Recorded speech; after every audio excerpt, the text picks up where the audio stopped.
नमस्कार प्रिय विद्यार्थियों, स्वागत है आपका हमारे यूट्यूब चैनल पे। जैसे कि आप देख रहे हो, हम पहले थ्योरी कर रहे हैं और उसके बाद में उसकी थ्योरी को थोड़ा अच्छी तरीके से अपन समझने के लिए अपन क्वेश्चन लेके आ रहे हैं। इसी सीरीज में आज मैं प्रश्नावली 1.3 लेके आया हूँ। इस जो डिपेंडेंट रहेगी 1.3 जो आपकी प्रश्नावली हो, उप समुच्चय की थ्योरी और उसके साथ में ये अंतराल इस पर डिपेंडेंट है। साथ में घात समुच्चय भी अपन ने पढ़ा है। तो देखो अब देखो, जब उप समुच्चय होता है तब तो अपन चिन्ह लगाते हैं ये वाला, और उप समुच्चय नहीं होता है तो अपन इससे करके क्रॉस लगाते हैं।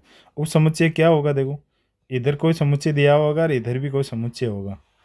यदि इधर वाले सभी होवे इसमें है, इधर वाले में इसमें, तो वो उप समुच्चय है। तो देखना, बात को समझना। बताओ 2 3 4 इस साइड है क्या, 2 3 4, इसका मतलब ये इसका उप समुच्चय है। इधर देखो A B C, तो देखो ए नहीं है इधर, इसका मतलब उप समुच्चय नहीं है। आपके विद्यालय कक्षा 11 का एक विद्यार्थी और आपके विद्यालय में, तो आपके विद्यालय में तो होगा ही वो, तो उप समुच्चय किसी समतल में स्थित एक वृत्त और एक समान समतल के वृत्त जिसकी त्रिज्या 1 इकाई। अब देखो 1 इकाई वाले में इधर वाले सभी वृत्त नहीं आएंगे, इसका मतलब उप समुच्चय नहीं है।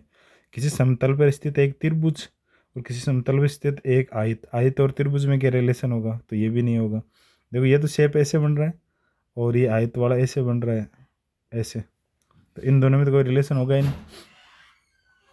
किसी समतल पे स्थित एक समबाहु त्रिभुज जिसकी सभी भुजाएं और किसी समतल में स्थित एक त्रिभुज, देखो त्रिभुज में समबाहु त्रिभुज तो आ ही जाएगा, तो इसका भी इससे रिलेशन होगा।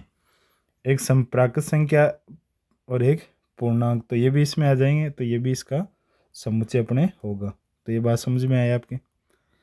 तो इसमें केवल आपको ये बताना था कैसे करते हैं। देखो ये इस साइड वाला जो समुच्चय है उसके सभी अवयव यदि इधर है तो उसका, तो ये सभी अवयव होंगे तो क्या हो जाएगा, अब समुच्चय हो जाएगा। आगे वाला क्वेश्चन देखना। इसमें आपको सत्य असत्य बताना है, वही चिन्ह लगा रखे हैं अपन ने। बताओ, देखो ए बी इधर है और ए बी इधर भी है, इसका मतलब ये असत्य हो गया। क्यों हुआ असत्य,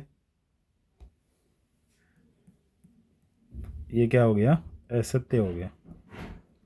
क्योंकि देखो बीच में चिन्ह है ना, उप समुच्चय नहीं क्या, जबकि होता क्या, उप समुच्चय का चिन्ह होता है। यहाँ पर देखो ए और ई है और यहाँ अक्ष एक अंग्रेजी वर्णमाला का स्वर है, तो स्वरों में क्या आएगा, A E I O U, तो ये उप समुच्चय है, तो ये सत्य हो गया। चिन्ह का भी ध्यान रखना। देखो यहाँ पर चिन्ह ये दिया हुआ है। अब देखो 1 2 3, इधर 1 2 2 नहीं है, इसका मतलब उप समुच्चय नहीं है, तो असत्य हो गया। जबकि इसने दे रखा है कि उप समुच्चय है, तो इन चिन्हों को आपको ध्यान से देखना है। यहाँ पर देखो ऐसे करके कट कर रखा था इसलिए असत्य हुआ था। यहाँ पर देखो ये दे रखा है, ए है क्या इसमें, इधर है, इसका मतलब सत्य हो गया ना। तो इन बातों को आप समझते रहें। अगला क्वेश्चन देखो, ए है क्या इसमें, फिर से सेम ही आ गया क्या दोबारा, नहीं, बिलोंग्स टू का चिन्ह है यहाँ पर। अब देखो इधर समुच्चय और इधर बिलोंग्स टू का चिन्ह है, तो क्या हो जाएगा, असत्य हो जाएगा। क्या हो जाएगा, असत्य। क्यों, आप पता चला, बिलोंग्स टू अपन पढ़ के आए पहले, कॉन्सेप्ट है ना। अब देखो यहाँ ए तो बिलोंग्स टू कर रहा है इस समुच्चय से, A B C से, लेकिन यहाँ ए नहीं दे रखा, ए का समुच्चय बना के दे रखा है। तो देखो ये कॉन्सेप्ट समझ लेना आप, कि जो अवयव है ना उसके बिलोंग्स टू लगता है किससे, समुच्चय के साथ, और समुच्चय समुच्चय के बीच में ये उप समुच्चय वाला चिन्ह लगता है। इस बात को आप समझें। देखो 6 से कम एक समप्राकृत संख्या, 6 से कम समप्राकृत संख्या कौन सी होगी बताओ, 2 और 4 ही होगी, तो एक समुच्चय तो ये है। बीच में ये वाला चिन्ह है, ठीक है। अक्ष एक प्राकृत संख्या है जो 36 को विभाजित करती है। अब 36 को विभाजित वाली प्राकृत संख्या तो 1 2 3, फिर 4 6 9, फिर 18, ये हो जाएगी। ऐसे देख लेना आप, कोई बच गई हो तो। अब बताओ इसमें 2 और 4 है क्या, है, इसका मतलब ये भी क्या है, सत्य है। बात समझना है। तो अच्छा पर्सन था। अब ये जो पर्सन है ना, थर्ड वाला, ये सबसे अच्छा पर्सन है। इसमें आपको ये बताना कि सही नहीं है और क्यों। यदि कोई सही नहीं है तो आपको बताना क्यों नहीं है ना। तो बात को समझे। देखो ये ध्यान रखना, यहाँ से ये समुच्चय का चिन्ह है, तो इसमें अवयव 1 2 3 और 4 ही अवयव हैं। संख्या 5 तक लिखी है लेकिन अवयव 4, ये पहला क्वेश्चन देखो, 3 4 है इसमें, इसका क्या है, 3 4 अवयव है। एक कितने अवयव हैं इसमें, 1 2, ये दोनों को मिलाकर 3 और 4 अवयव है। ये अवयव, इसका मतलब यहाँ बिलोंग्स टू का चिन्ह आना चाहिए था, और यहाँ पर आया कि उप समुच्चय का चिन्ह आया, बिलोंग्स टू आना चाहिए था, रह गया उप समुच्चय। अब देखो इसको मत देख लेना, आप सोचोगे ये समुच्चय का चिन्ह लगा हुआ है, समुच्चय का नहीं, ये इसमें अवयव है ना। तो इसका मतलब क्या हुआ कि ये 3 4 इस समुच्चय एक का अवयव है, तो यहाँ बिलोंग्स टू आना चाहिए था, इसलिए ये गलत हो गया। तो इसको मैं कट कर रहा हूँ। आप लिख देना, लैंग्वेज लिखो तो कि सही नहीं है, क्यों, क्योंकि 3 4 इस एक का अवयव है। अगला देखो, 3 4 इसका बिलोंग्स टू है क्या, अवयव है, तो ये एकदम सही है। तो ये बात समझ में आई आपको। आप देख लो इन दोनों को कंपैरिजन करा के, यानी 3 4 है क्या इसमें, तो 3 4 है, बिलोंग्स टू का मतलब तो यही है ना, 3 4 इसमें है क्या।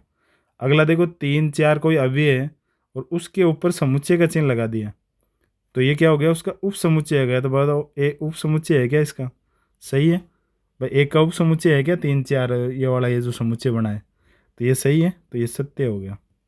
क्या हो गया, सत्य हो गया। क्यों सही है, क्योंकि एक के अवयवों का एक उप समुच्चय बना है ना। एक बिलोंग्स टू करता है क्या ए से, ये दे रखा है, बताओ एक है क्या ए में, है एक, अरे एक कोई अवयव है क्या इसमें बिलोंग्स टू ए, तो एक तो है, तो ये सत्य हो गया। अगली बात देखना, एक उप समुच्चय होगा क्या ए का, ये तो असत्य हो गया। क्या हो गया, असत्य हो गया, क्योंकि एक तो अवयव है। तो ये चीज़ ध्यान रखो आप कि जब भी अवयव मिलेगा ना उसका, तो उसके साथ बिलोंग्स टू का चिन्ह लगेगा समुच्चय के साथ में। और यदि उस अवयवों से यदि समुच्चय बना रखा है ना, अगले ने क्या बना रखा है, समुच्चय बना रखा है ना, जब समुच्चय बना रखा होगा ना अगले ने, तो यहाँ मैं लिख देता हूँ, यदि समुच्चय समुच्चय हो दोनों साइड, तब ये चिन्ह ये लगेगा। अब लेकिन ये ध्यान रखना कि बाई चांस जैसे ये 3 4 दिया हुआ है, अब ये समुच्चय नहीं है, क्योंकि ये 3 4 पहले से अवयव की जगह दिया हुआ है, ये ध्यान रखना। अब ये समुच्चय कब होगा, जिस इसको ऐसे डालेंगे जो आप प्रश्न 3 में देख के आए थे। अब देखो अगला 1 2 5, तो 1 2 5 का समुच्चय, तो ये सत्य हो गया अपना। कौन सा, छठा अपना क्या हो गया, सत्य हो गया। क्यों हुआ, क्योंकि ये इसमें अवयव है और अवयव से अपना समुच्चय बना रखा है, तो ये इसका उप समुच्चय हो जाएगा। 1 2 5 से देखो, 1 2 5 बिलोंग्स टू आएगा क्या, समुच्चय बना रखा है ना इसका, तो बिलोंग्स टू कैसे आएगा, तो गलत हो गया, तो ये असत्य हो गया। सातवां क्या हो गया, असत्य हो गया, क्योंकि ये अवयव है इसके, है ना। 1 2 3, अब देखो 3 तो अपने पास है ही नहीं, 3 4 है अपने पास, वो भी समुच्चय में, तो 3 1 2 तो है, 3 नहीं है, इसलिए गलत हो गया, असत्य सीधा ही। ये ध्यान रखना, न तो अपने पास 3 है, न अलग से 4 है, अपने पास एक अवयव है जो समुच्चय में डाल रखा है, समुच्चय 3 4 ऐसे। अगले देखो, 5 बिलोंग्स टू करेगा क्या, 5 का मतलब अब यहाँ क्या हुआ, 5 अंदर है क्या, नहीं है, इसका मतलब 5 रिक्त समुच्चय है। अब समुच्चय है तो देखो बिलोंग्स टू आएगा नहीं, समुच्चय तो क्या आएगा, उप समुच्चय इस तरीके से है, तो ये तो सत्य है, ये गलत हो गया अपना। इसमें देखो 5 अवयव है क्या, नहीं है, तो अवयव नहीं है तो फिर इसका ये समुच्चय नहीं बना सकते, अवयव है ही नहीं 5 अपने पास, तो ऐसे कैसे डालेंगे अपन, तो ये कथन भी क्या हो गया, असत्य हो गया। ये बातें आपको समझ में आई होगी, और फिर भी आप नहीं आई तो एक बार प्रैक्टिस करें, और साथ में देखो आप इसको तैयार रखें बस, ये वाला कॉन्सेप्ट जो अपना पढ़ा है ना पढ़ने, इसको थोड़ा आप तैयार रखें बस। आगे चलते हैं, देखो अपन अब एक अच्छा वर्सन आया कि आपको समुच्चय लिखना है, इसका क्या लिखना है, समुच्चय लिखना। तो देखो पहला क्वेश्चन देखना, एक ही अवयव दे रखा है, तो समुच्चय की संख्या 2 की पावर n होती है पूरी, उप समुच्चयों की संख्या, तो 2 की पावर एक ही अवयव तो कितने होंगे 2। अब इसके देखो उप समुच्चय क्या क्या हो जाएंगे, एक तो 5 हो जाएगा और एक ये खुद हो जाएगा, तो पहला हो गया।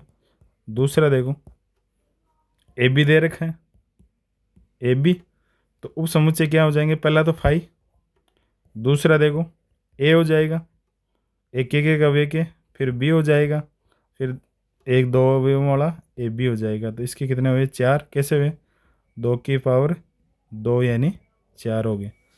थर्ड देखना 1 2 3 3 अवयव हैं, तो उप समुच्चय की संख्या क्या होगी 2 की पावर 3 यानी 8 होंगे। पहला देखो खाली ले लेते हैं, फिर एक एक अवयव के बनाओ, इसमें आसान है कि पहले एक एक अवयव के बना दो, फिर दो दो अवयवों के लेके बनाओ, तो ये पहले 1 2 का बनाओगे, फिर 2 3 का बना दिया मान लो, और फिर आपने 3 1 या 1 3 का बना दिया, है ना। और फिर 1 2 3 3 3 अवयव का बन गया। तो ये टोटल कितने हो गए? 8 हो गए। ऐसे लास्ट वाला देखो, चौथा प्रश्न देखना, इसमें कितने अवयव हैं बताओ? ये तो 5 है, खाली है। इसको यदि आप ऐसे लिखना चाहो, खाली है, खाली का मतलब एक भी अवयव नहीं है। 5 में मतलब एक भी अवयव नहीं, 2 की पावर 0 है, यानी कितना हो जाएगा? किसी की भी पावर 0 1 होती है। तो 5 का क्या उपसमुच्चय होगा? खाली का, खाली का खाली होगा, तो एक उपसमुच्चय ऐसे लिख दो या 5 लिख दो, है ना। तो ये अच्छा प्रश्न था कि उपसमुच्चय कैसे बनाते हैं। अगला प्रश्न देखो, तो आप अंतराल भी पढ़ के आए हो, तो आपको इनको अंतराल रूप में लिखना है। आसान है ये भी। आपको चिन्ह देखो, जब ये चिन्ह मिले तो ये छोटे वाला ब्रैकेट, और आपको यदि ऐसे चिन्ह मिले, यदि ये चिन्ह मिले तो ब्रैकेट ही आएगा ये, और यदि ये चिन्ह मिले दोनों तो ब्रैकेट कौन सा आएगा? बड़े वाला ब्रैकेट आएगा। इसमें ये ब्रैकेट भी लगा सकते हो आप, और या ऐसे भी एक मिनट, ये आप ऐसे भी लगा सकते हो, ठीक है। ऐसे मतलब वो उल्टा लगाएंगे आप यहाँ, यदि आप समझ में नहीं पा रहे हो तो इसको मैं एक बार मिटा देता हूँ, जब लिखते हैं तब लिखूंगा। देखो ये, इसको देखो, -4 और 6, तो 4 4 शामिल है क्या? नहीं है। इसका मतलब 4 के तो कौन सा लगेगा? छोटा ब्रैकेट। 6 शामिल है क्या? शामिल है, तो बड़ा ब्रैकेट लगेगा ऐसे। अब इसको मैं जो बता रहा था ना, इसको आप ऐसे भी लिख सकते हो। कैसे? ऐसे लिख दिया, -4 और 6। सेकेंड देखना, 12 शामिल है क्या? नहीं है, तो छोटा ब्रैकेट। 10 शामिल है क्या? 10 भी नहीं है, तो छोटा ब्रैकेट। तो -12 10 ऐसे। अब इस चीज़ को आप ऐसे भी लिख सकते हो, -12 -10 ऐसे, ठीक है। थर्ड देखना, 0 शामिल है, 7 शामिल नहीं है ना। तो कैसे लिखोगे? 0 तो शामिल है और 7 शामिल नहीं है, ऐसे। इसको आप और तरीके से लिखो, तो आप ऐसे भी लिख सकते हो, 0 शामिल है, 7 शामिल नहीं है, तो 7 को उल्टा कर दो। फोर्थ देखना, 3 और 4 दोनों शामिल है, तो आप क्या लिखोगे? 3 शामिल है और 4 भी शामिल है। तो ये आसान तरीका है। ये कौन सा रूप है? अंतराल रूप। ये दिया हुआ कौन सा था? समुच्चय निर्माण दिया हुआ था। अगला प्रश्न देखो, आपको समुच्चय निर्माण रूप में लिखना है। कौन सा दिया हुआ है? अंतराल रूप दिया हुआ है। देखो समुच्चय निर्माण में जब लिखते हैं ना, पहला प्रश्न देखना, -3 भी शामिल नहीं है, 0 भी शामिल नहीं है, तो क्या लिखोगे? अपने समुच्चय लिखा, इन सबको अक्ष मान लिया, तो अपने लिखा सभी अक्ष का समुच्चय। और अक्ष क्या है? अक्ष रियल नंबर में से आ रहा है, तो बताओ पूरे हैं क्या रियल नंबर के? नहीं, पूरे नहीं है। कौन से हैं? तो -3 से बड़े और 0 से छोटे, दोनों ही शामिल नहीं है। -3 से बड़े और 0 से छोटे। दूसरा देखना, 6 और 12 दोनों शामिल है क्या? दोनों शामिल है। इन सबको अक्ष मान लिया, तो क्या लिखा? सभी अक्ष का समुच्चय। अक्ष कहाँ से आ रहा है? रियल नंबर में। पूरा आ रहा है? पूरा नहीं। कहाँ? 6 या 6 से बड़ा, 6 या 6 से बड़ा दोनों शामिल है, इसलिए लिख रहा हूँ। और 12 या 12 से छोटा, इसके बीच में आएंगे। थर्ड देखना, 6 शामिल नहीं है और 12 शामिल है, तो कैसे लिखोगे? इन सबको अक्ष मान लो, तो सभी अक्ष का समुच्चय। अक्ष कहाँ से आ रहा है? रियल नंबर में से। क्या पूरे? पूरे नहीं है। 6 से बड़ा, वो 12 या 12 से छोटा, 12 शामिल है, देखो ध्यान रखना। और लास्ट फोर्थ वाला देखो, -23 और 5, कैसे लिखोगे? सभी अक्ष का समुच्चय, जहाँ अक्ष बिलोंग्स टू आर, फिर -23 से के बराबर या बड़ा, लेकिन 5 से छोटा। 5 शामिल नहीं है, ये बात समझना आप। तो ये था कौन सा रूप? समुच्चय निर्माण रूप था। आगे वाला क्वेश्चन देखो, उसमें सार्वत्रिक समुच्चय देख कॉन्सेप्ट ये भी था अपने। सार्वत्रिक मतलब यूनिवर्सल सेट, जो सबसे बड़ा है, इन सब में सबसे बड़ा है। यानी आपको ये बताना कि समकोण त्रिभुजों का कोई ऐसा सेट बताओ जिसमें समकोण त्रिभुज आ जाते हैं, और ऐसा सेट बताओ जिसमें समबाहु त्रिभुज आते हैं। तो दोनों का आंसर क्या हो जाएगा? त्रिभुजों का समुच्चय। तो 7वें के दोनों प्रश्नों का आंसर क्या होगा? त्रिभुजों का समुच्चय। अलग अलग लिख देना आप, मैं एक साथ लिख रहा हूँ, त्रिभुजों का। यदि त्रिभुजों के समुच्चय है तो उसमें तो ये दोनों ही आ जाएंगे त्रिभुजों के समुच्चय में। तो आंसर हो गया त्रिभुजों का समुच्चय। पर त्रिभुजों का समुच्चय है तो उसमें समकोण त्रिभुज भी आ गए और समद्विबाहु त्रिभुज भी आ गए। अगला देखो 8वां क्वेश्चन देखना, आपको ए दे रखा है, बी दे रखा है और सी दे रखा है। तीनों समुच्चय एबीसी के लिए निम्न में से कौन सा सार्वत्रिक समुच्चय है? अपने ऑब्जेक्टिव क्वेश्चन है, जैसे कंपटीशन में आते हैं। अब आपको बताना जिसमें ये तीनों आ सकें उसको सार्वत्रिक बोलेंगे, है ना। तो देखो इसमें तो जो 0 1 2 3 4 5 6, लेकिन 8 नहीं आया।